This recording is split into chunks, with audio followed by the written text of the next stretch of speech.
Problema sa Baguio City, Negros Occidental ang bagsak na kalidad ng hangin kasunod ng pagputok ng Bulkang Kanlaon. Delikado yan sa kalusugan. Nasa frontline ng balitang yan si Gio Robles. Arana ka buo ng asopreo sa lupok sang Kanlaon. Halos dumilim ang langit sa kapal ng abo na ibinuga ng Bulkang Kanlaon noong Lunes.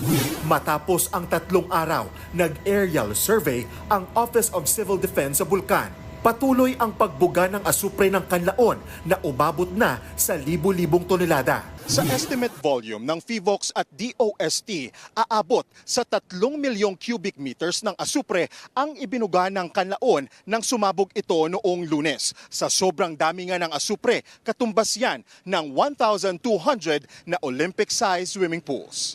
Sa La Carlota City, dumikit ang abo ng Kanlaon sa ekta-ektaryang tubuhan.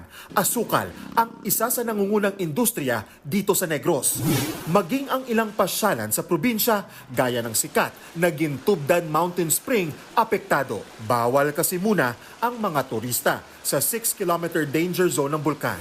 Sa Baguio City Sports Complex, bagsak ang kalidad ng hangin. Si Fermin, hindi na raw matiis ang asupre mula sa bulkan. Kung kisa gakabatsyag ko sang sakit sang ako nga tutunlan, ang ako nga mata bala.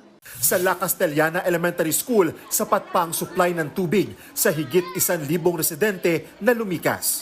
Naglagay doon ng flexible water storage at mga tangke. Isa sa mga programa ang pagpapanatili ng kalinisan. Common CR kasi ang gamit sa evacuation. Nadaragdagan pa ang mga inilikas na residente sa loob ng 6-kilometer danger zone ng bulkan. May higit 39,000 na evacuees na sa mga evacuation center.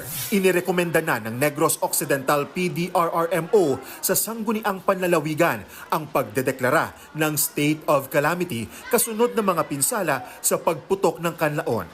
Ngayong magpapasko, iisa ang hiling ng mga bakwit ang makauwi na sa kani-kanilang mga bahay at wag nang mag-alburuto pa ang Bulkang Kanlaon. Nagbabalita mula sa frontline. Gio Robles, News 5.